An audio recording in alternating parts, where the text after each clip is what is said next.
My name is Vanessa, but you can call me V. And today we are reading chapter 11 of Twilight. I suppose we should talk about the elephant in the room before we continue. My room is really messy. I'm sorry. Is that a bad joke? I feel like it's a bad joke. I dyed my hair, and I'll be uploading the video of me doing it at some point soon in my vlog channel, so you can check it out there. I will be reading on my tablet because it is really uncomfortable to hold a book for an hour, especially when you have to operate around a mic. So I hope you don't mind. And by chapter 11, I meant chapter 12. Chapter 12, Balancing. Billy! Charlie called as soon as he got out of the car. I turned toward the house, beckoning to Jacob as I ducked under the porch. I heard Charlie greeting them loudly behind me. "I'm going to pretend I didn't see you behind the wheel, Jake," he said disapprovingly. "We get permits early on the rest," Jacob said while I unlocked the door and flicked on the porch light. "Sure you do," Charlie laughed. "I have to get around somehow." I recognized Billy's resonant voice easily, despite the years. The sound of it made me feel suddenly younger, a child. I went inside, leaving the door open behind me and turning on lights before I hung up my jacket. Then I stood in the door, watching anxiously as Charlie and Jacob helped Billy out of the car and into his wheelchair. I backed out of the way as the three of them hurried in, shaking off the rain. "This is a surprise," Charlie was saying. "It's been too long," Billy answered. "I hope it's not a bad time."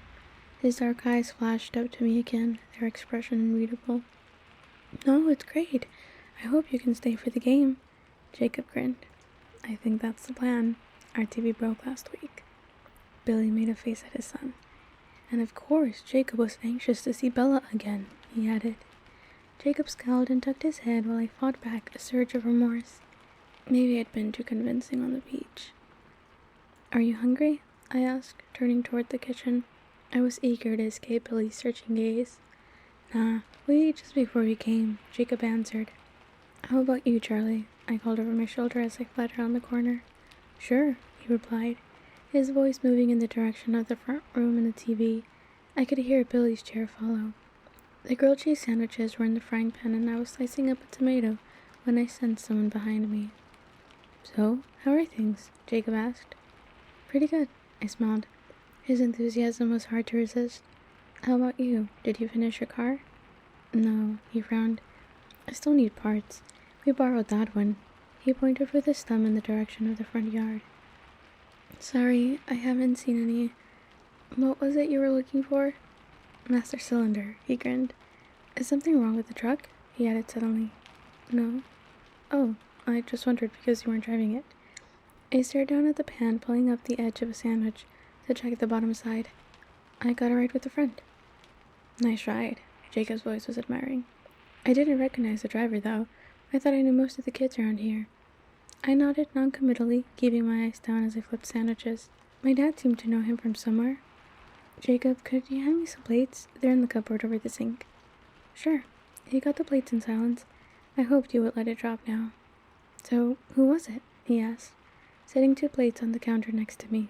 I sighed in defeat. "Edward Cullen." To my surprise, he laughed. I glanced up at him. He looked a little embarrassed. "Guess that explains it then," he said. I wondered why my dad was acting so strange.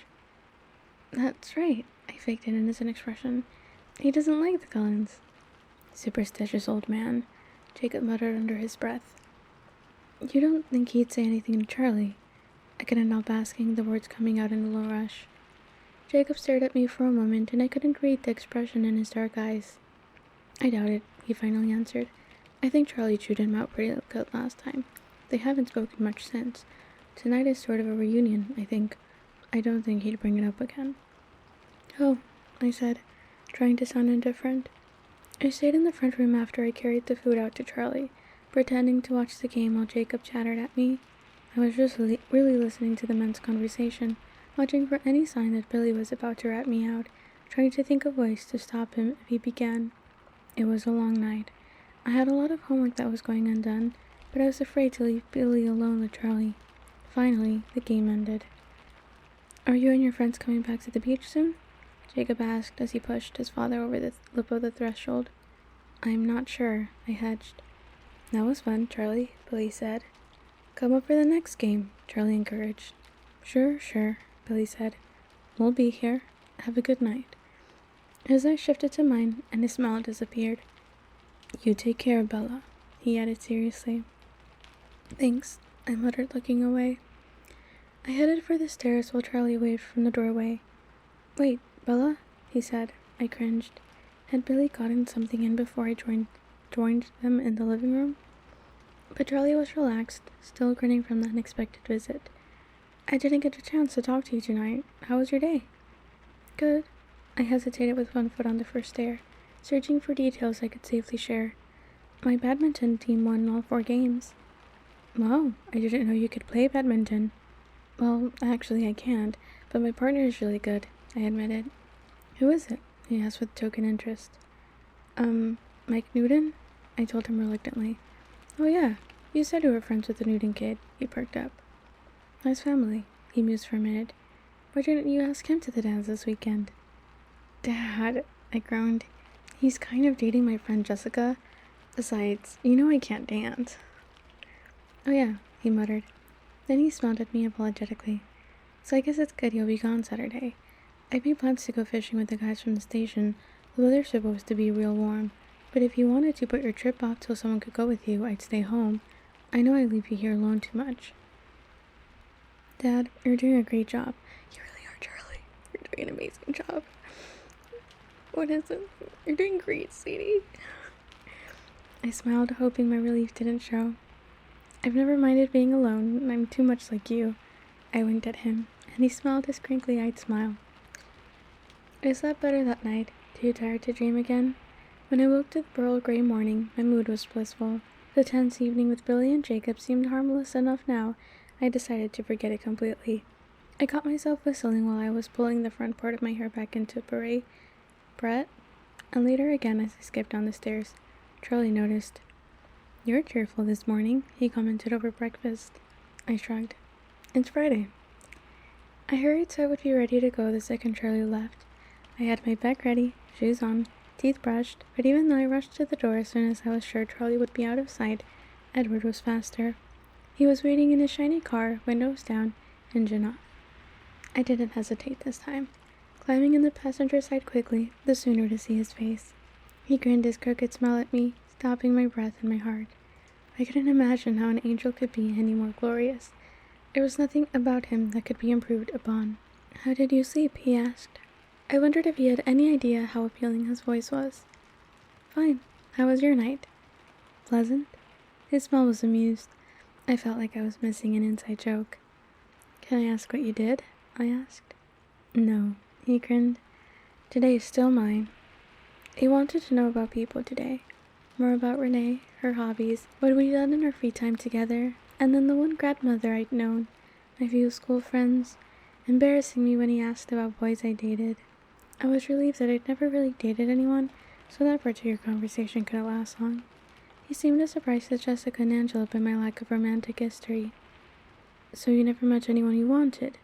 he asked in a serious tone that made me wonder what he was thinking about.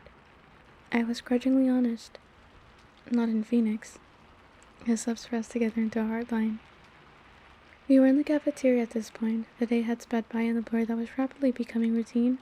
I took advantage of his brief pause to take a bite of my bagel. "I should have let you drive yourself today," he announced, apropos of nothing, while I chewed. "Why?" I demanded. "I'm leaving with Alice after lunch." "Oh," I blinked, bewildered and disappointed. "That's okay. It's not that far of a walk." He frowned at me impatiently. "I'm not going to make you walk home. We'll go get your truck and leave it here for you." "I don't have my key with me," I sighed. "I really don't mind walking." What I minded was losing my time with him. He shook his head. "Your truck will be here, and the key will be in the ignition, unless you're afraid someone might steal it." He laughed at the thought. "All right," I agreed, pursing my lips. I was pretty sure my key was in the pocket of a pair of jeans I wore Wednesday under a pile of clothes in the laundry room. Even if he broke into my house, or whatever he was planning, he'd never find it. He seemed to feel the challenge in my consent. He smirked, overconfident. "So, where are you going?" I asked, as casually as I could manage. "Hunting," he answered grimly. "If I'm going to be alone with you tomorrow, I'm going to take whatever precautions I can." His face grew morose and pleading. "You can always cancel, you know." I looked down, afraid of the persuasive power of his eyes. I refused to be convinced to fear him, no matter how real the danger might be. "It doesn't matter," I repeated in my head. "No," I whispered, glancing back at his face. "I can't." "Perhaps you're right," he murmured bleakly. His eyes seemed to darken in color as I watched. I changed the subject. "What time will I see you tomorrow?" I asked, already depressed by the thought of him leaving now. "That depends. It's a Saturday. Don't you want to sleep in?" he offered. "No," I answered too fast. He restrained a smile. "The same time as usual, then," he decided. "Will Charlie be there?" "No, he's fishing tomorrow." I beamed at the memory of how conveniently things had worked out. His voice turned sharp. "And if you don't come home, what will he think?" "I have no idea," I answered coolly. "He knows I've been meaning to do the laundry. Maybe he'll think I fell in the washer." He scowled at me, and I scowled back. His anger was much more impressive than mine. "What are you hunting tonight?" I asked, when I was sure I had lost the glowering contest. "Whatever we find in the park. We aren't going far." He seemed bemused by my casual reference to his secret realities. "Where are you going with Alice?" I wondered. "Alice is the most supportive," he frowned as he spoke. "And the others?" I asked timidly. "What are they?" His brow puckered for a brief moment. "Incredulous, for the most part." I peeked quickly behind me at his family. They sat staring off in different directions, exactly the same as the first time I'd seen them. Only now they were four. Their beautiful, bronze-haired brother sat across from me, his golden eyes troubled. "They don't like me," I guessed. "That's not it," he disagreed, but his eyes were too innocent. "They don't understand why I can't leave you alone." I grimaced. "Neither do I, for that matter." Edward shook his head slowly, rolling his eyes toward the ceiling before he met my gaze again. "I told you, you don't see yourself clearly at all. You're not like anyone I've ever known. You fascinate me." I glared at him, sure he was teasing now. He smiled as he deciphered my expression. "Having the advantages I do," he murmured, touching his forehead discreetly. "I have a better than average grasp of human nature. People are predictable. But you never do what I expect. You always take me by surprise." I looked away, my eyes wandering back to his family, embarrassed and dissatisfied. His words made me feel like a science experiment. I wanted to laugh at myself for expecting anything else. "That part is easy enough to explain," he continued. I felt his eyes on my face, but I couldn't look at him yet, afraid he might read the chagrin in my eyes. "But there's more, and it's not so easy to put into words." I was still staring at the Cullens while he spoke. Suddenly Rosalie, his blonde and breathtaking sister, turned to look at me. No, not to look. To glare, with dark, cold eyes. I wanted to look away, but her gaze held me until Edward broke off mid-sentence and made an angry noise under his breath. It was almost a hiss. Rosalie turned her head, and I was relieved to be free. I looked back at Edward, and I knew he could see the confusion and fear that widened my eyes. His face was tight as he explained. "I'm sorry about that. She's just worried. You see, it's dangerous for more than just me if, after spending so much time with you so publicly," he looked down. If this ends badly."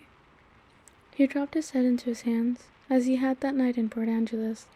His anguish was plain. I yearned to comfort him, but I was at a loss to know how. My hand reached toward him involuntarily, quickly though. I dropped it to the table, fearing that my touch would only make things worse. I realized slowly that his words should frighten me. I waited for that fear to come, but all I could seem to feel was an ache for his pain. And frustration. Frustration that Rosalie had interrupted whatever he was about to say. I didn't know how to bring it up again. He still had his head in his hands. I tried to speak in a normal voice. And you have to leave now? Yes. He raised his face. It was serious for a moment, and then his mood shifted and he smiled.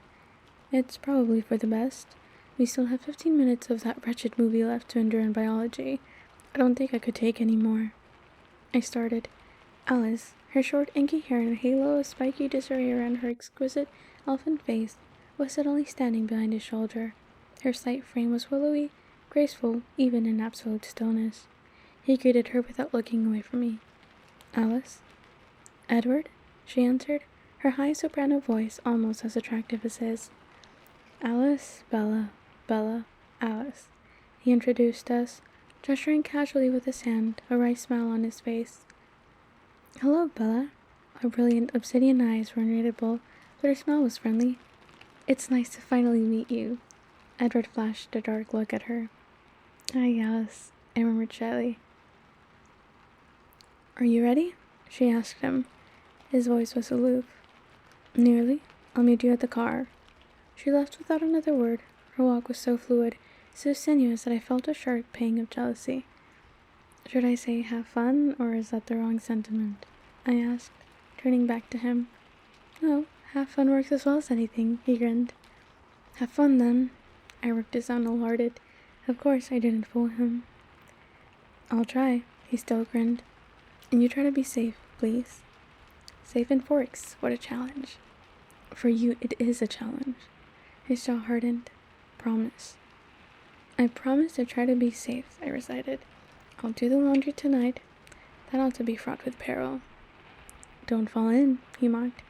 I'll do my best. He stood then, and I rose too. I'll see you tomorrow, I sighed. It seems like a long time to you, doesn't it? He mused. I nodded glumly. I'll be there in the morning, he promised, smiling his crooked smile. He reached across the table to touch my face, lightly brushing along my cheekbone again. Then he turned and walked away. I stared after him until he was gone. I was sorely tempted to ditch the rest of the day, at the very least, Jim, but a warning instinct stopped me. I knew that if I disappeared now, Mike and others would assume I was with Edward, and Edward was worried about the time we'd spend together publicly if things went wrong. I refused to dwell on the last thought, concentrating instead on making things safer for him. I intuitively knew, and sensed he did too, that tomorrow would be pivotal. Our relationship couldn't continue to balance as it did on the point of a knife. We would fall off one edge or the other, depending entirely upon his decision or his instincts. My decision was made before I'd ever consciously chosen, and I was committed to seeing it through. Because there was nothing more terrifying to me, more excruciating, than the thought of turning away from him. It was an impossibility. I went to class, feeling dutiful. I couldn't honestly say what happened in biology. My mind was too preoccupied with thoughts of tomorrow. In gym, Mike was speaking to me again. He wished me a good time in Seattle. I carefully explained that I'd cancelled my trip, worried about my truck. Are you going to the dance with Cullen? He asked, suddenly sulky. No, I'm not going to the dance at all. What are you doing then? He asked, too interested. My natural urge was to tell him to butt out. Instead, I lied brightly. Laundry, and then I have to study for the trig test, or I'm going to fail. Is Cullen helping you study? Edward, I emphasized, is not going to help me study. He's gone away somewhere for the weekend. The lies came more naturally than usual, I noted with surprise. Oh, he perked up. You know, you could come to the dance with our group anyway. That would be cool. We'd all dance with you, he promised. The mental image of Jessica's face made my tone sharper than necessary. I'm not going to the dance, Mike, okay? Fine, he sulked again. I was just offering. When the school day had finally ended, I walked to the parking lot without enthusiasm. I did not especially want to walk home, but I couldn't see how he would have retrieved my truck. Then again, I was starting to believe that nothing was impossible for him. The latter instinct proved correct. My truck sat in the same space he'd parked his Volvo in this morning. I shook my head incredulous as I opened the unlocked door and saw the key in the ignition. There was a piece of white paper folded on my seat. I got in and closed the door before I unfolded it. 2 words were written in his elegant script. Be safe. The sound of the truck roaring to life frightened me. I laughed at myself. When I got home, the handle of the door was locked, the deadbolt unlocked, just as I'd left it this morning. Inside, I went straight to the laundry room. It looked just the same as I left it, too. I dug for my jeans and, after finding them, checked the pockets. Empty. Maybe I'd hung my key up after all, I thought, shaking my head. Following the same instinct that had prompted me to light a mic, I called Jessica on the pretense of wishing her luck at the dance. When she offered the same wish for my date with Edward, I told her about the cancellation. She was more disappointed than really necessary for a third-party observer to be. I said goodbye quickly after that. Charlie was absent-minded at dinner, worried over something at work, I guessed, or maybe a basketball game, or maybe he was just really enjoying the lasagna. It was hard to tell to Charlie. You know, Dad, I began, breaking into his reverie. What's that, Belle? I think you're right about Seattle. I think I'll wait until Jessica or someone else can go with me. Oh, he said, surprised. Oh, okay. So do you want me to stay home? No, Dad, don't change your plans. I've got a million things to do. Homework, laundry. I need to go to the library and the grocery store. I'll be in and out all day. You go and have fun. Are you sure? Absolutely, Dad. Besides, the freezer is getting dangerously low on fish. We're down to a 2, maybe 3-year supply. You're sure you're easy to live with, Bella, he smiled. I could say the same thing about you, I said, laughing. The sound of my laughter was off, but he didn't seem to notice. I felt so guilty for deceiving him that I almost took Edward's advice and told him where I would be. Almost. After dinner, I folded clothes. This is actually low-key kind of insane. She's literally like prepping her possible murderous alibi.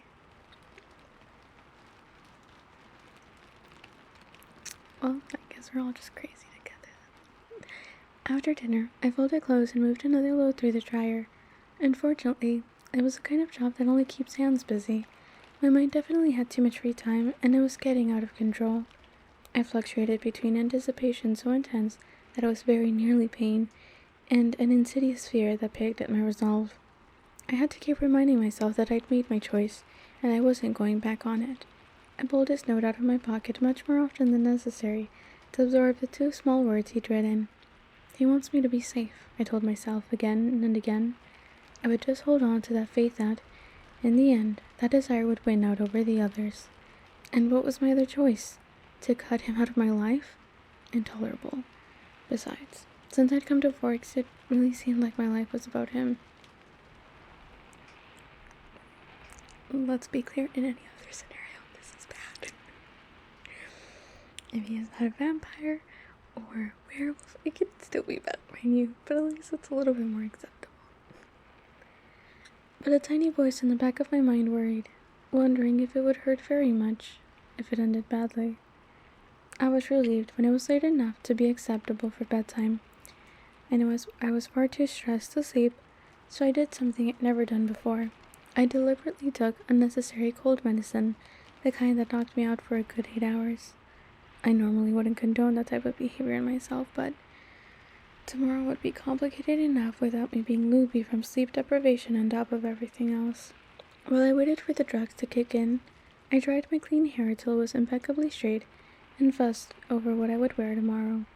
With everything ready for the morning, I finally lay in my bed. I felt hyper. I couldn't stop twitching.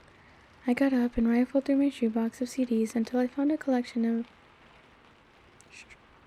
Chopin's nocturnes. I put that on very quietly and then lay down again, concentrating on relaxing individual parts of my body. Somewhere in the middle of that exercise, the cold pills took effect, and I gladly sank into unconsciousness.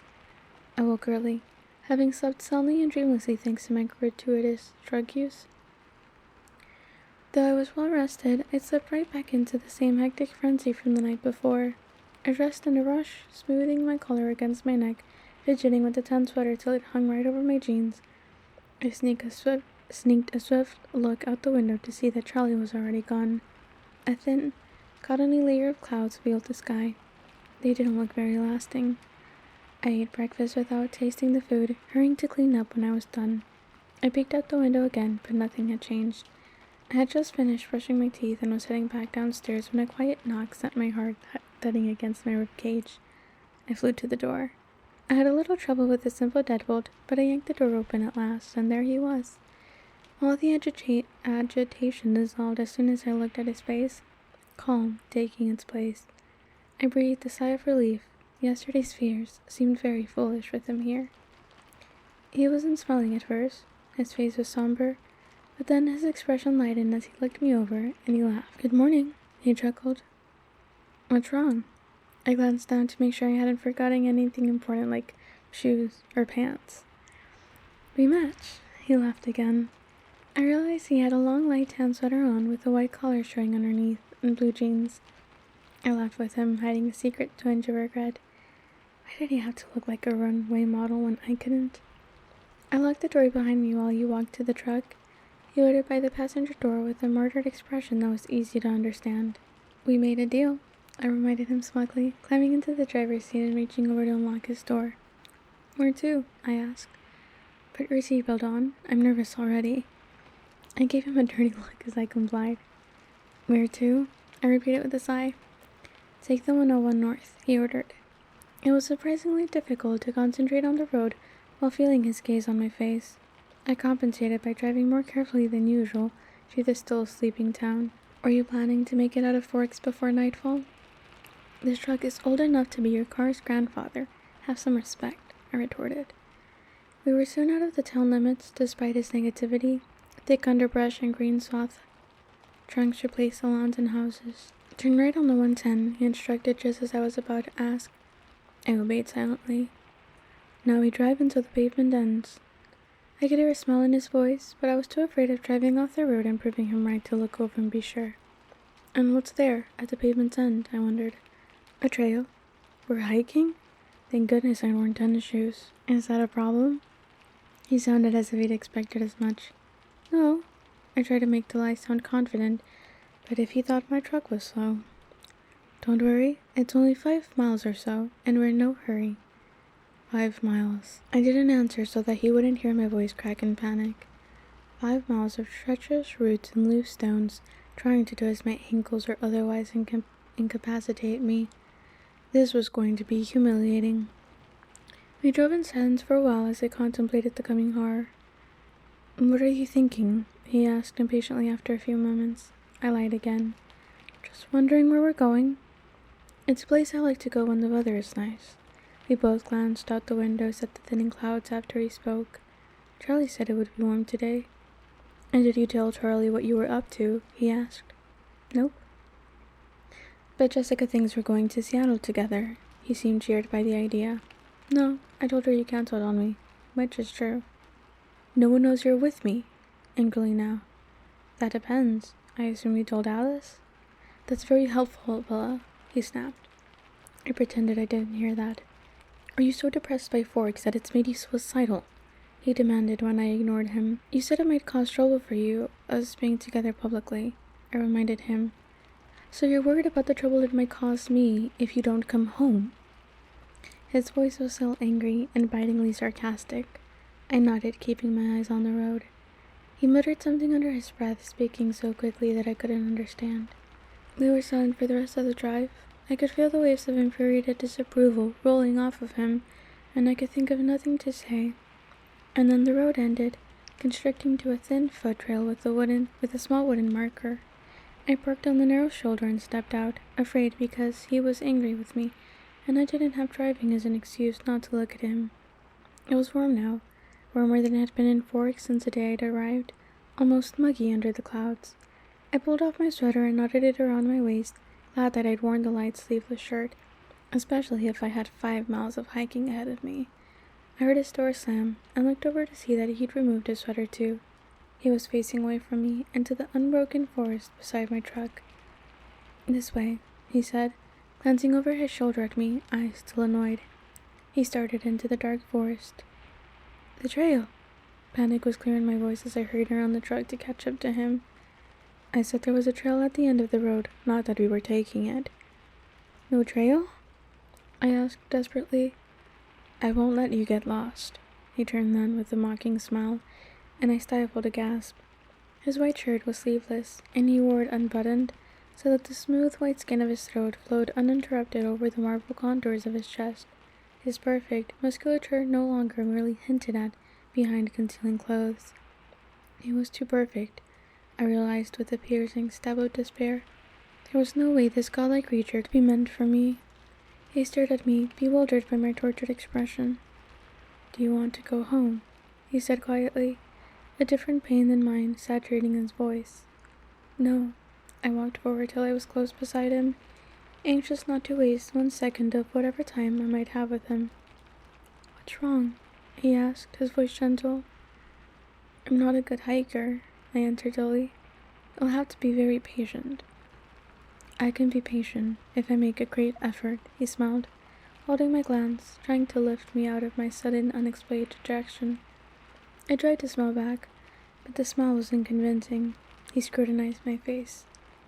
"I'll take you home," he promised. I couldn't tell if the promise was unconditional or restricted to an immediate departure. I know he thought it was fear that upset me, and I was grateful again that I was the one person whose mind he couldn't hear.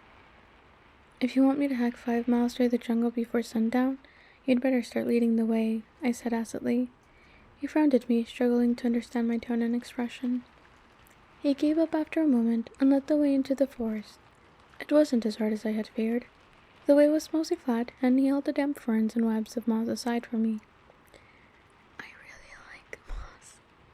I know it's kind of a weird statement, but moss is so pretty. And it's just like, whenever I see someone building a terrarium in the moss, I want to touch it because it seems so nice and fluffy and soft. Okay. When a straight path took us over fallen trees or boulders, he would help me, lifting me by the elbow and then releasing me instantly when I was clear. His cold touch on my skin never failed to make my heart thud erratically. Twice, when that happened, I got a look on his face that made me sure he could somehow hear it. I tried to keep my eyes away from his perfection as much as possible, but I slept often. Each time his beauty pierced me through with sadness. For the most part, we walked in silence. Occasionally he would ask a random question that he hadn't gotten to in the past 2 days of interrogation. He asked about my birthdays, my grade school teachers, my childhood pets, and I had to admit that after killing 3 fish in a row, I'd given up on the whole institution. He laughed at that, louder than I was used to. Bell-like echoes bouncing back to us from the empty woods. Fun fact, usually the minimum to keep a fish is 10 gallons. 5 is cutting it way too close. And not the way that we just sell animals in this world is insane. The hike took me most of the morning, but he never showed any sign of impatience. The forest spread out around us in a boundless labyrinth of ancient trees, and I began to be nervous that we would never find our way out again. He was perfectly at ease, comfortable in the green maze, never seeming to feel any doubt about our direction. After several hours, the light that filtered through the canopy transformed, the murky olive tone shifting to a brighter jade. The day had turned sunny, just as he'd foretold. For the first time since we'd entered the woods, I felt a thrill of excitement, which quickly turned to impatience. "Are we there yet?" I teased, pretending to scowl. "Nearly." He smiled at the change in my mood. "Do you see the brightness ahead?" I peered into the thick forest. Should I?" He smirked. "Maybe it's a bit too soon for your eyes." "Time to visit the optometrist," I muttered. His smirk grew more pronounced. I actually do need to go get my eyes checked. Fun fact. So I'll be wearing glasses probably at some point soon, because they're not good. But then, after another 100 yards, I could definitely see a lightning in the trees ahead, a glow that was yellow instead of green. I picked up the pace, my eagerness growing with every step. He let me lead now, following noiselessly. I reached the edge of the pool of light and stepped through the last fringe of ferns into the loveliest place I had ever seen. The meadow was small, perfectly round, and filled with wildflowers, violet, yellow, and soft white. Somewhere nearby I could hear the bubbling music of a stream. The sun was directly overhead, filling the circle with a haze of buttery sunshine. I walked slowly, awestruck, through the soft grass, swaying flowers, and warm, gilded air. I halfway turned, wanting to share this with him, but he wasn't behind me where I thought he'd be. I spun around, searching for him with sudden alarm. Finally, I spotted him, still under the dense shade of the canopy at the edge of the hollow, watching me with cautious eyes. Only then did I remember what the beauty of the meadow had driven from my mind. The enigma of Edward in the sun, which he'd promised to illustrate for me today. I took a step back toward him, my eyes alight with curiosity. His eyes were very reluctant. I smiled encouragingly and beckoned to him with my hand, taking another step back to him. He held up a hand in warning, and I hesitated, rocking back onto my heels. Edward seemed to take a deep breath, and then he stepped out into the bright glow of the midday sun.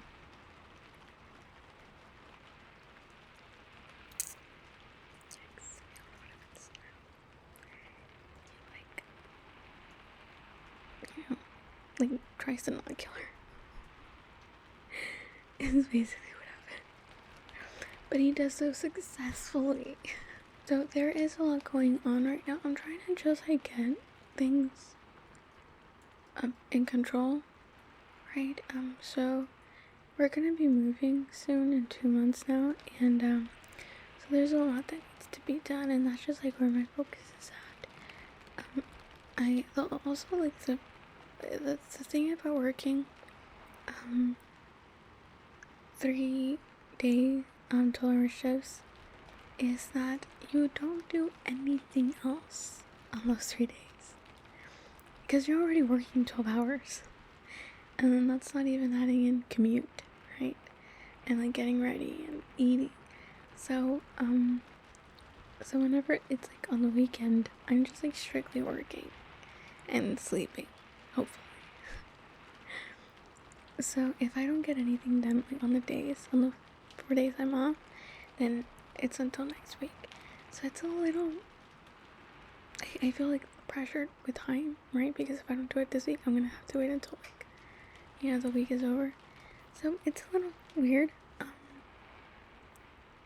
And I'm still learning how to work with it, right? Because you obviously have to rest because it's tiring since you are on your feet for 12 hours, I work packing, so I'm packing straight for 12 hours, and it's a little hard. It's a little tiring. So I'm trying to work to get a better, like a more consistent schedule, right? So that's the idea. I'll also like still trying to do other things because that's just I can't. I just like to do too many things at once, to my much to my dismay and my destruction. I'm really sleepy.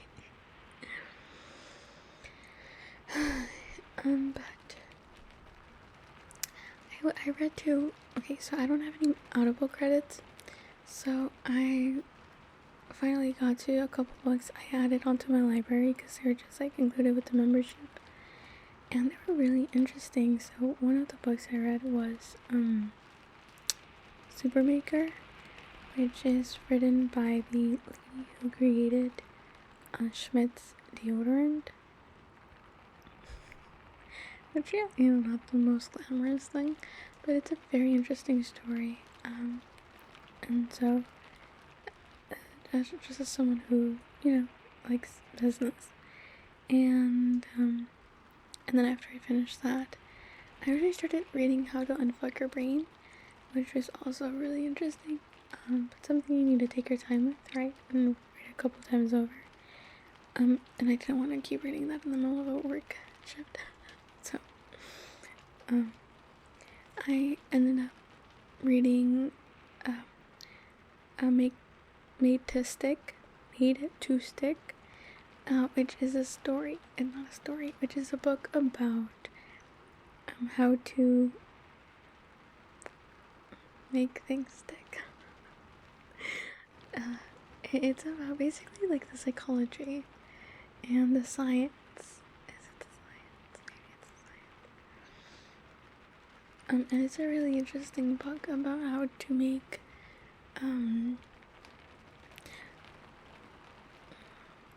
well, I guess because I haven't finished it, so I can't even really tell you.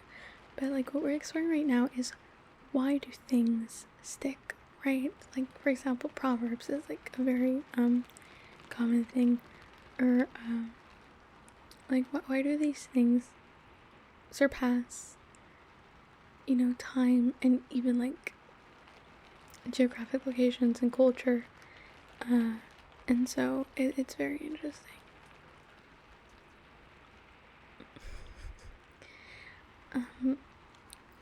Oh, because I'm also like just decided on doing the tandem read of Empire of Storms and Tower of Dawn, which are 2 books in the Throne of Glass series by Sir J. Maas. And so that's fun. I'm excited. It's gonna be cool. And but yeah, that's a bit of an update for you. I'm gonna be recording another chapter, but of Fangirl right now. So I won't be getting any live updates on there since I already included them here. But always nice to see you. Always fun to read with you guys. It's just really nice to have you guys around. So thanks. And yeah, I do hope we get to finish this. I am planning on investing in a actual camera. I really wanted like an actual camera, and hopefully when that happens, because I do have certain limitations on my phone when it comes to recording, like battery, like it heats up. I have the Note 10, so it's a little old. Like, it's a couple years old, which is old in modern day world technology. So so hopefully like investing on a new camera will like allow me to record more. At the very least, better quality. Which why not? And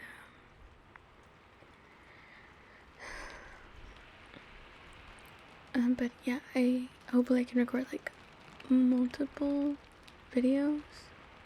At the very least 2 would be nice, you know, like 2 chapters a week would be, I think it's fairly reasonable. I'd love to do more, but realistically I think like 2 chapters. So, you know, we'll see when that happens. It probably won't happen until like I move, maybe, we'll see. Maybe. Because we're gonna be moving into a little bit more of an expensive apartment. I'm pretty excited. I kind of want to record it, but at the same time it's like, security reasons, security issues. But the thing is, I don't think it would be much of a problem as long as I don't record anything outside for obvious reasons, you know? So I might do like a empty apartment tour and that kind of thing. Oh my god, we're actually gonna go check it out. We're gonna go check out the apartment buildings complex later today, so that's gonna be fun and interesting. I'm really excited. I really hope it works out and it's something that we like, because I'm ready to move out of here. I'm so ready. So I'm pretty excited. It's gonna be fun. So like, yeah, but if you want to see that, I like posting just like vlog things at random intervals in my vlog channel. So if you, I always leave it at the end of every video, so if you want to check it out, it'll show up soon. But other than that, I think that's it for this video. But like I said, I appreciate you guys so much for being here, for sticking around, for popping in every now and then. Appreciate it so much. Thank you. And I'm gonna let you chill now. Hopefully go to sleep, maybe. Just keep chilling. Have a good night. Rest well. And as always, que Dios te bendiga.